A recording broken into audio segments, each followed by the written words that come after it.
He's right there.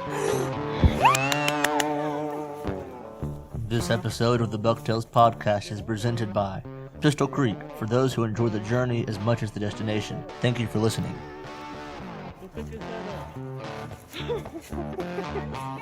Pick his head up. Yeah! Look at that. Woo! Good deer, babe.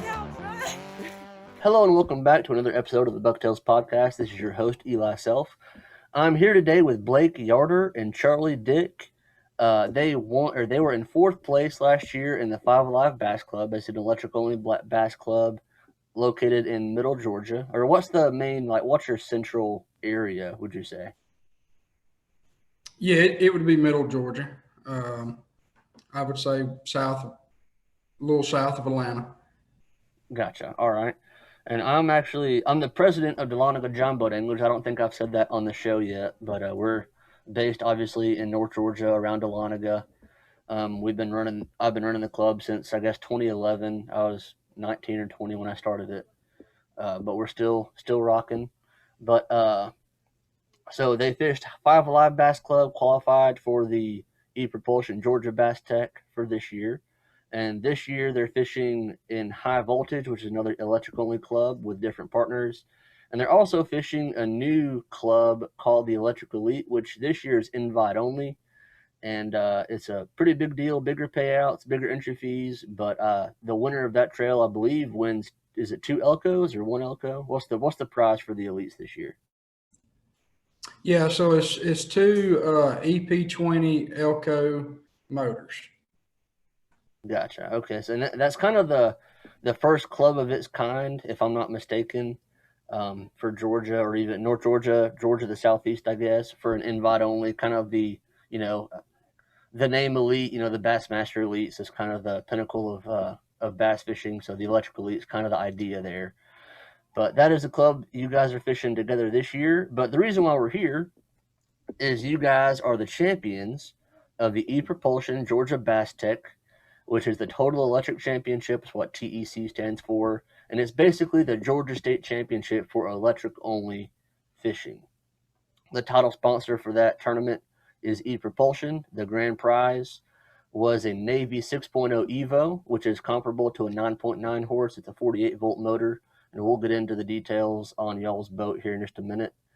And it is presented by Decked Out John Boats, which is ran by Brett Cummings. If you haven't seen their YouTube channel, they have a great video from this past November of last year's TEC, on the water coverage, commentary. I mean, it's very professionally done. And if you haven't seen his YouTube channel, go there and check that out. It's called Decked Out John Boats.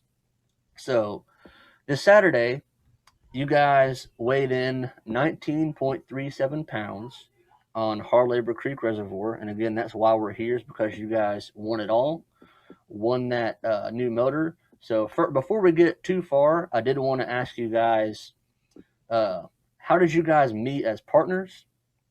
And then we'll get into your boat setup after that. So Charlie and Blake, how did you guys meet as partners? How did you guys start, teaming up for tournaments? Well, it's like I said, I met Blake's daddy probably, 10, 15 years ago in a Walmart in Monroe, Georgia. And we were just standing there talking about different types of plastic worms for bass fishing. And Jay actually told me about the John boat tournaments in Georgia, which I had never heard of. And he told me they had one coming up at Black Shoals. So me and my friend Justin, we decided to go over there and fish the tournament. And by, the grace of God, me and Justin just showed up and fished the first John boat tournament we ever fished, and we won it. Which that's the day that I was introduced to, Blake, and, just fishing the John boat trails and stuff, and, just talking with him and his daddy. Me and Blake started becoming friends. And then Coldwater, the first year Coldwater, was it the first year, Blake, or the second year Coldwater was around that we fished that one together? I think it was the first season. Okay, so yeah, it was the first season we fished Coldwater together, and after that, I mean, occasionally we would fish some tournaments together, and we kind of distanced away from one another fishing, and I started fishing some of the big boat stuff, and he did too. And we just recently started talking, pretty regular again, and decided, hey, let's start fishing together again, because we did fish, we do fish together good, complement each other a lot fishing. And I mean, when you find a good partner like that, you got to stick with them and fish when you have every opportunity to fish with them. Yeah, I hear you there. It's definitely hard to find a good partner. I think I've gone through 3 or 4 in the last 4 years. I've had someone different every year, but be it, growing families, no time to, keep fishing, what have you. So it's definitely hard to find someone consistent to, stay with you. And also, something like you were saying, someone that compliments you. I know my club partner is my first cousin, Dylan, and we fished together since we could, since we could walk. And then we started fishing tournaments together a little bit whenever we could drive. Um, and I've noticed that if we're on the lake and we're both throwing, a different bait, we'll change baits at the same time and pick up the same exact thing. Like we think a lot alike, and a lot of our ideas end up, kind of coinciding. So definitely pays to have a good partner. And as you can see, you guys, are state champions. And you said you won a couple of events last year with Five Alive. You said you came in a little bit late, missed a couple of events and still finished 4th. So that's, a testament to you guys working together. So that's impressive. So I do want to go into your boat setup. I've talked a little bit with Blake about it, and he said I think it's a 16-foot aluminum boat, and I'll post pictures on the Facebook page for everyone to see. But just go into, kind of how is it set up? Is it decked? Do you have graphs on it, or what kind of graphs? Just kind of the stats for your boat, if you don't mind. Yeah, so we have a 16-foot Bass Tracker 3. It's not decked fully across. We have an open area in the center of the boat. For years, we run it, with it decked all the way from front to back. But we found that it's easier to get down in the boat, get fish off, get fish in the boat. Just last year, me and Charlie had an incident where one of the fish wanted to act like a dolphin and come on out of the live well. And Charlie sumo wrestled it back there on the back deck and pinned it pretty quick. I swear he's got some wrestling skills from way back, but no, we have a good time, and just to, I guess, compliment some of the stuff that Charlie said. We learned a lot together, just trying different things, and kind of going into the boat setup. Now we have Garmin graphs on our boat. We have the Panoptics. We have the Garmin Spotlock trolling motor. And all these things that have come on just in the last couple of years have just really helped our game tremendously.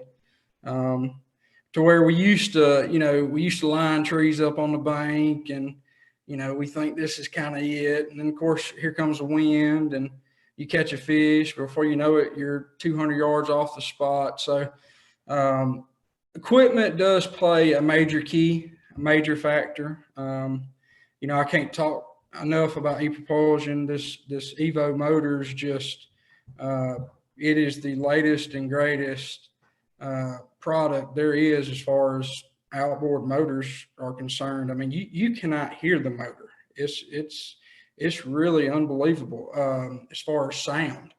The speed, the whole package is top notch.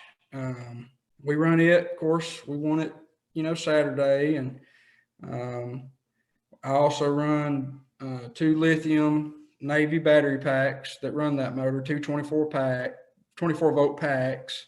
They have now one big pack that is a 48 volt. Just one solid pack. It's a little bit heavier, but it's got more runtime. You can run that motor for an hour and a half, wide open throttle. And, any of the lakes around here that we fish, such as Hard Labor, which Hard Labor's, to my knowledge, the biggest reservoir that we do fish. It gives you options. And that's the beauty of it too. to know that you could possibly go up more than one arm in one day if you had to. So definitely technology. You know, I've bought in and spent a lot of money on the boat, not knowing if I would ever get it back. But we've been very blessed, and Charlie can tell you, you know, that spot lock, that Panoptics. I mean, it's really got us out of some jams this year. You know, without it, we would have never finished as good as we have. Now, in saying that, it can flip too. It can be a disadvantage. Maybe not from the spot lock, but from the panoptic side of things. You know, it's frustrating when you can see fish and can't catch them. You know, so, and me and Charlie have talked about this 100 times. It's more of a mental game than it is anything. You know, we don't fish anything, I guess, different than most people. We do the same stuff that most people do. It's just we got confidence not only in what we're doing, but in each other. I mean, I know that if I'm having a bad day, Charlie's going to pick me up, and vice versa. And we both can sit here and say, there's tournaments that we've won this year that if it wasn't for the other guy, we wouldn't even been in it. So, but that's fishing. I mean, that's with anybody. But having that confidence, knowing that, hey, today ain't my day, and Charlie's going to pick me up. You know, that means the whole world as far as tournaments, you know, go. Now leading into Saturday, the first couple of hours, it was the Blake show. And then Charlie kind of got hot there mid-morning, and he come on, and then we were both catching them together. You know, Lord, we probably caught, what, Charlie, 15 fish before maybe 10, 11 o'clock. And then, after that, you know, it was there toward the end where it was Blake in the beginning. It was all Charlie toward the end of the day. So, you know, we have a good time. We love to compete. We love to win. But we just love fishing together.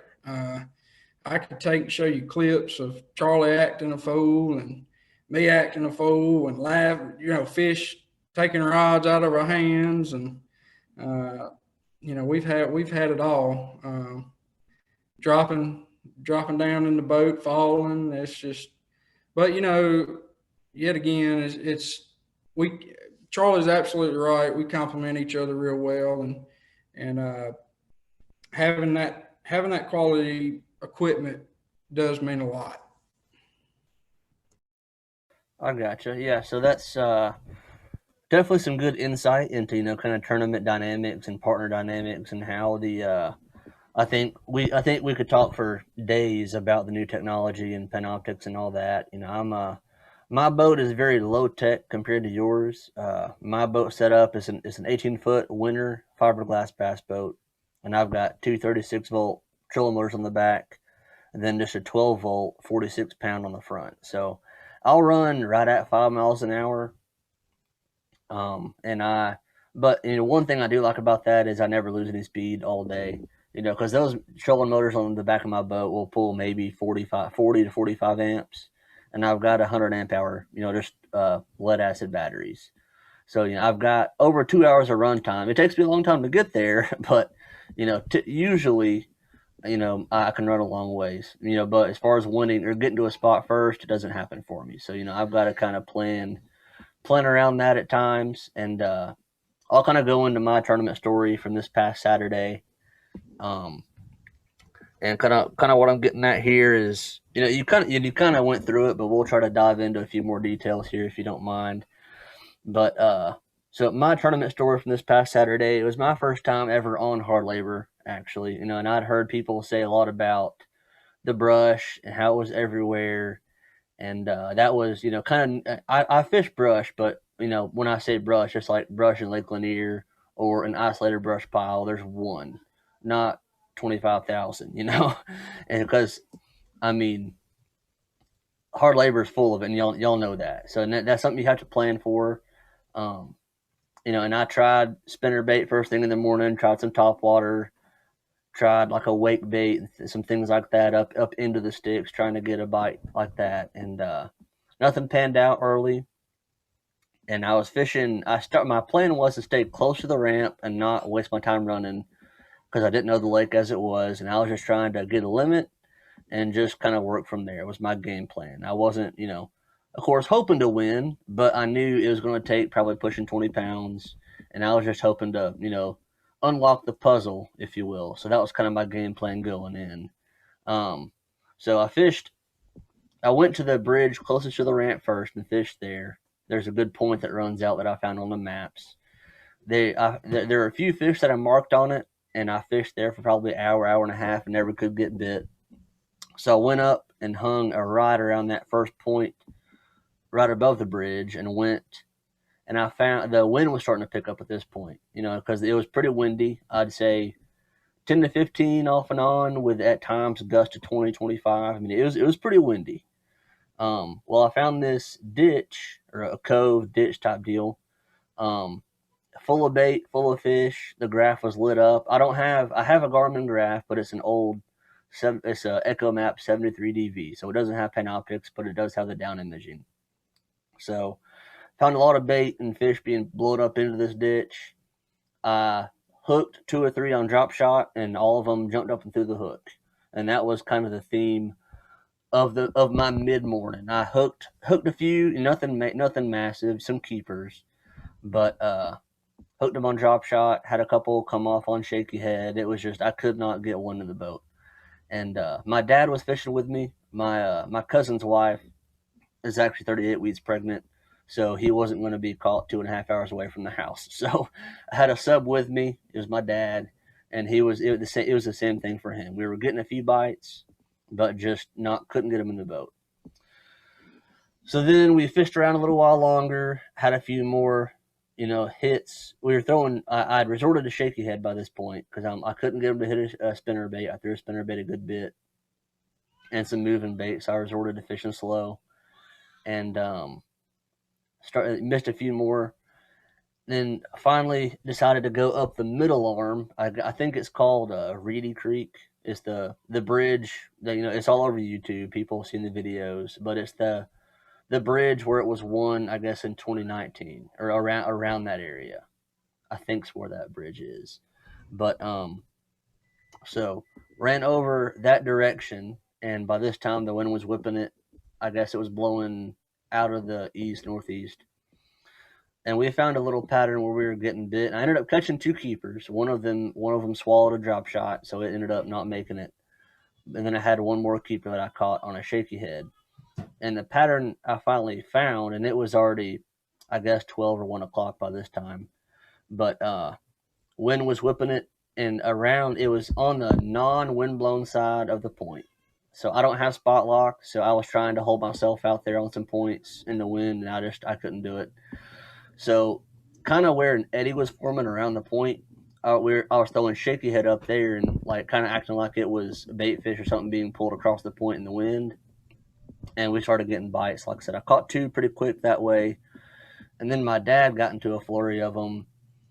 He had one that was probably 2.5 jump up and throw the hook.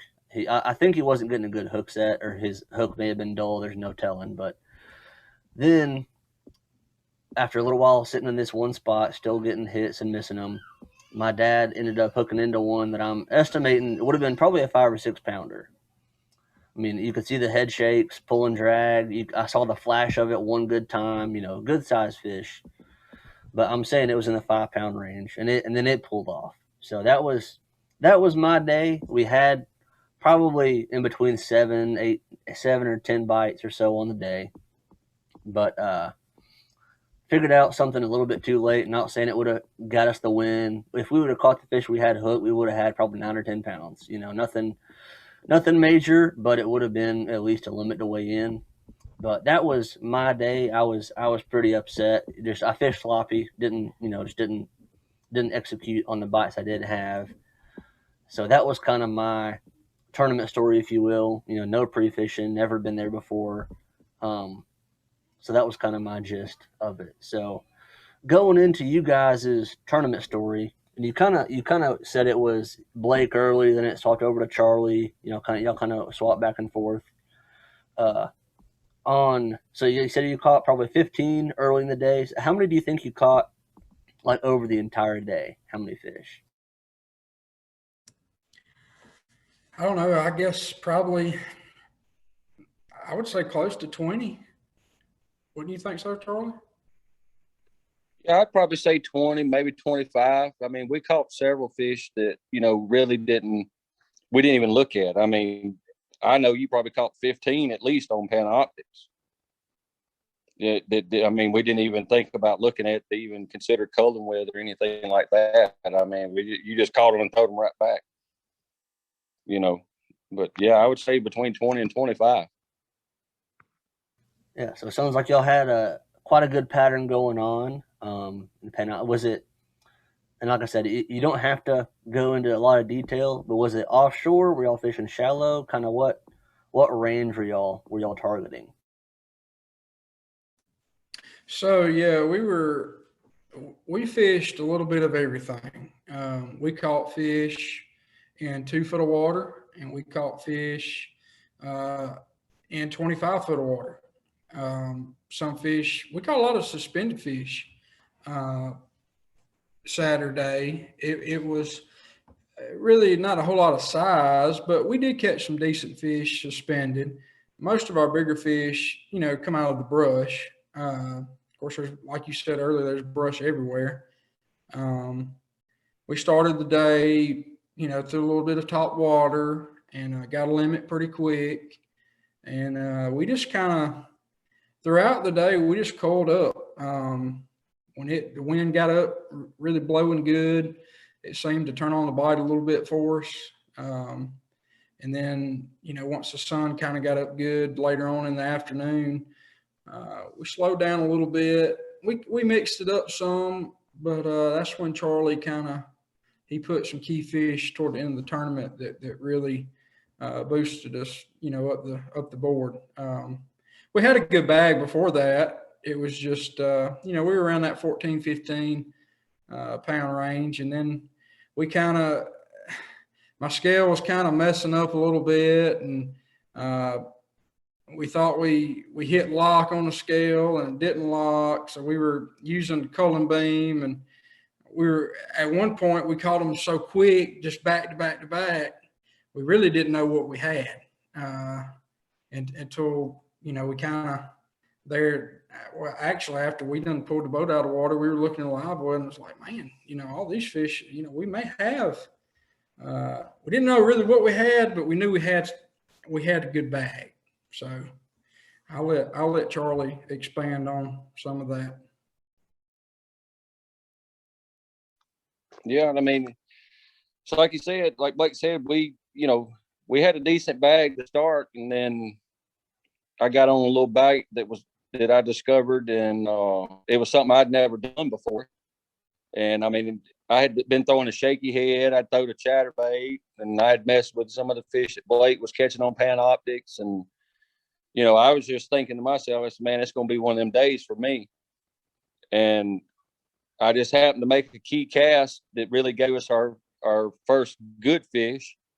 And with a technique, like I said, that I've never really thrown a whole lot. I mean, I know it catches fish, but I just picked it up. Something told me to pick it up, and I picked it up, throwed it, and I caught one that was, a little over 4, Blake. And then it kind of died out. And then, like Blake said, I guess it was probably 11:30, 12 o'clock when the rest of them decided to go to feeding. And like he said, our last 3 key fish that we caught, I think I caught 3 of them, 3 back-to-back casts, or maybe 4 casts. I caught those last 3 good ones. Yeah, it was on there later. Seemed like the better fish a bit later for us.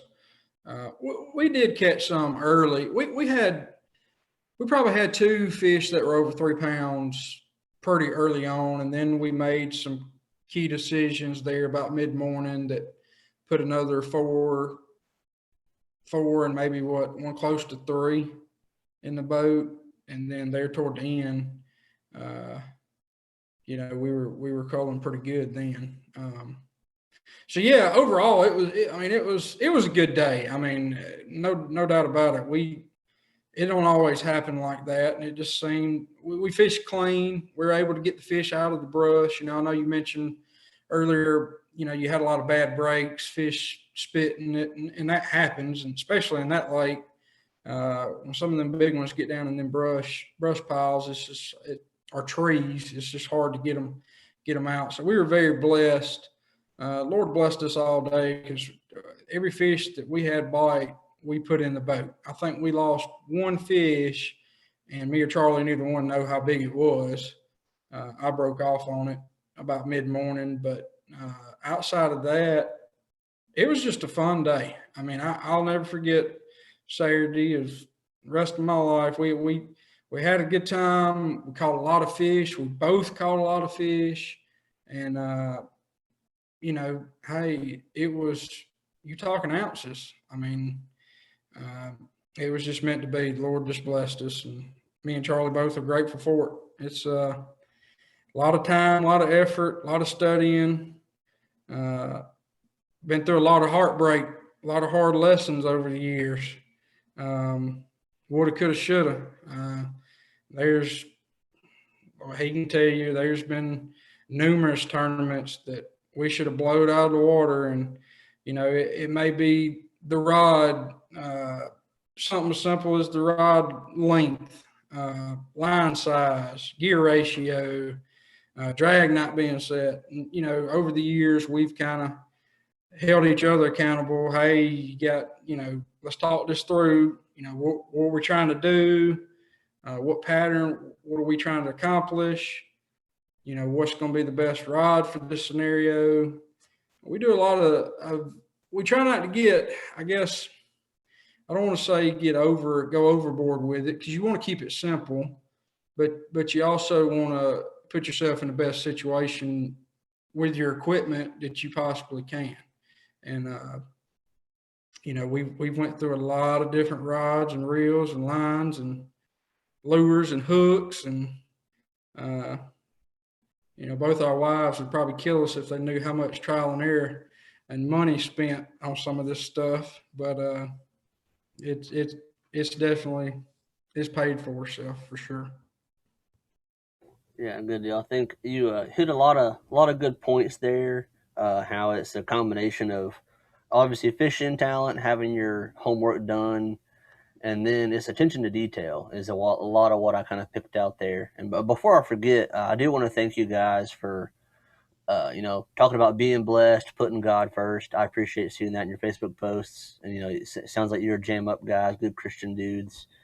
So I want to say thank you for that. You know, there's not enough of that out there, and I feel like the fishing community is a community where there's a lot more of it. You know, we do a prayer before every tournament for DJBA. You know, we had a big prayer before the TEC this past weekend, so that's, you know, a lot of good guys, and you know, discipling and fellowshipping. So I want to thank y'all, you know, for that for sure. So thank you guys for being good stewards there. So I appreciate that. I lost my train of thought there now.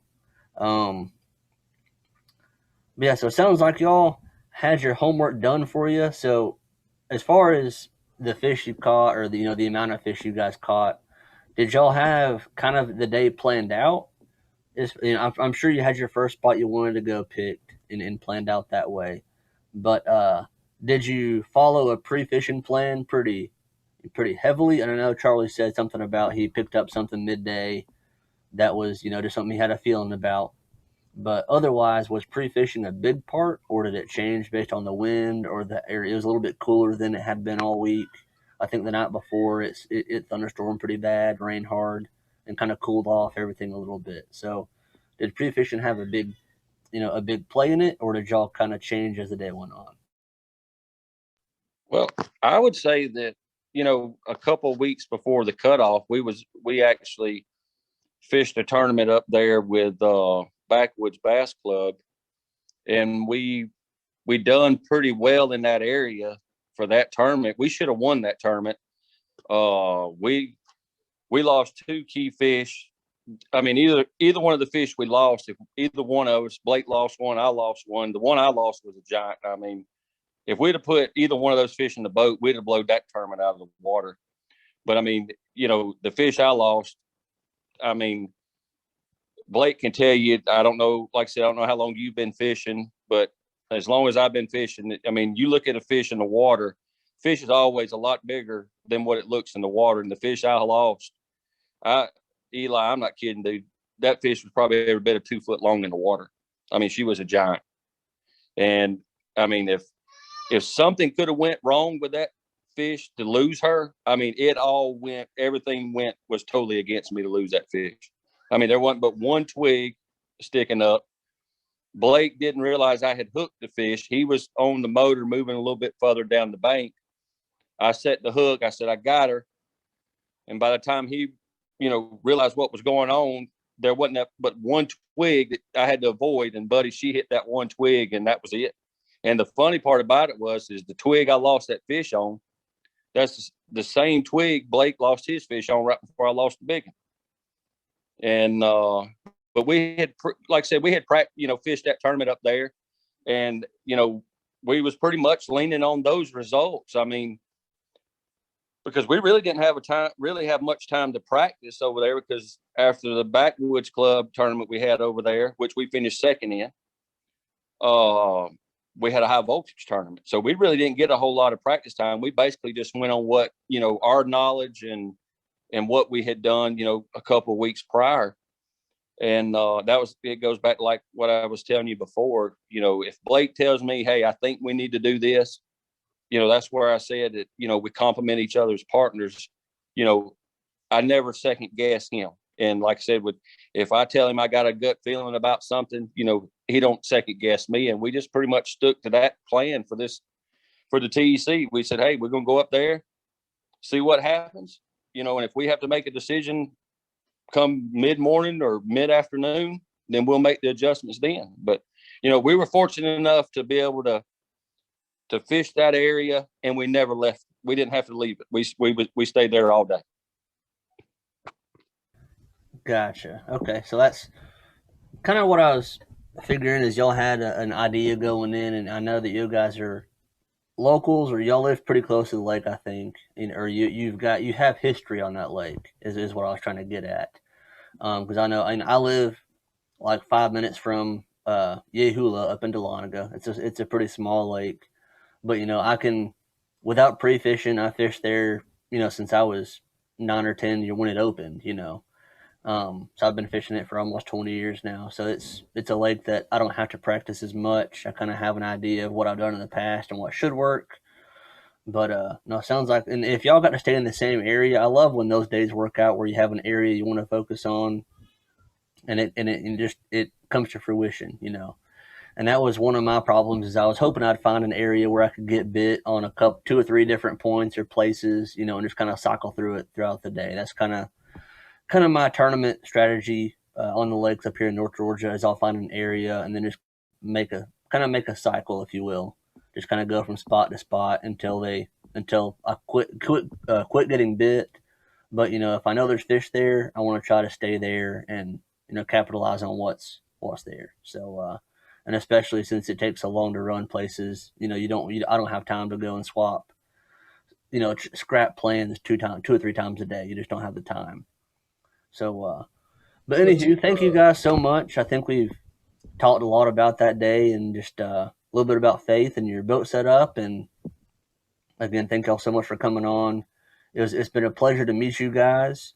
Thank you for sharing what you did, and congratulations on last weekend, and good luck to you with the rest of your tournament season. Thank you, Eli. Also, before we go, I want to give a shout out to Brigade Boats. Any of you guys that watch this, Anthony Jones does top-notch work. All things hydrographics, Chris Simmons. Feel free to reach out to these guys. He paints guns. He does all kind of different painting, dips, dyes. He can do it all. He actually painted painted our boat. And so 2 top-notch companies. If anybody's interested, I can get with you, give a link. They're both on Facebook. So just want to give a shout out to those guys before we go. And thank you. Yeah. Thank you so much.